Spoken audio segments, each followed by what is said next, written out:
தங்கம், இன்னும் இப்படியே வந்த பேரு நிறைய பேர் இருக்காங்க தங்கம். ஆமா சாமி, எப்படி இருக்கிறாங்கன்னு கேக்குறியா? நல்லா பழகி நம்பிக்கை துரோகம் பண்ணி அவமானப்படுத்தி அசிங்கப்படுத்தி தூக்கி எரிஞ்சிட்டு போனவங்களும் நல்லா இருக்கட்டும்மா அப்படின்னு சொல்ற உறவுகள் இங்க நிறைய இருக்காங்க. நான் ஒண்ணுதான் உன்கிட்ட கேக்குறேன். ஒன்னா அவமானப்படுத்தி அசிங்கப்படுத்தி தூக்கி எரிஞ்சிட்டு போயிட்டாங்க, அவங்க நல்லா இருக்கட்டும் நீ நினைக்கிற. ஆனா நீ நல்லா இருக்கட்டும் அவங்க ஒரு நிமிஷம் கூட நினைக்கலையே சாமி. நீ நல்லா இருக்கட்டும் அவங்க ஒரு நிமிஷம் நினைச்சிருந்தாலும் அவங்க கூட நம்ம இருந்தா இன்னும் இவங்க நல்லா இருப்பாங்களேன்னு அவங்க ஒரு நிமிஷம் கூட சிந்திக்கலையே சாமி. ஆனா தூக்கி எரிஞ்சிட்டு போனாலும் அவங்க நல்லா இருக்கட்டும் நீ யோசிக்கிற. நீ எங்க நல்லா பழகிட்டு நம்பிக்கை துரோகம் பண்ணி அசிங்க அவமானப்படுத்திட்டு போன அதுங்க எங்க?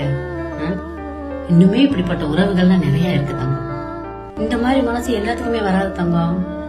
உண்மையிலே என்ன சொல்றது, இந்த மாதிரி யாருனாச்சும் நீங்க சந்திச்சிருந்தீங்க அப்படின்னா தயவு செஞ்சு எனக்கு கமெண்ட் பண்ணுங்க. அவங்களுக்கு நான் நன்றி சொல்லணும்.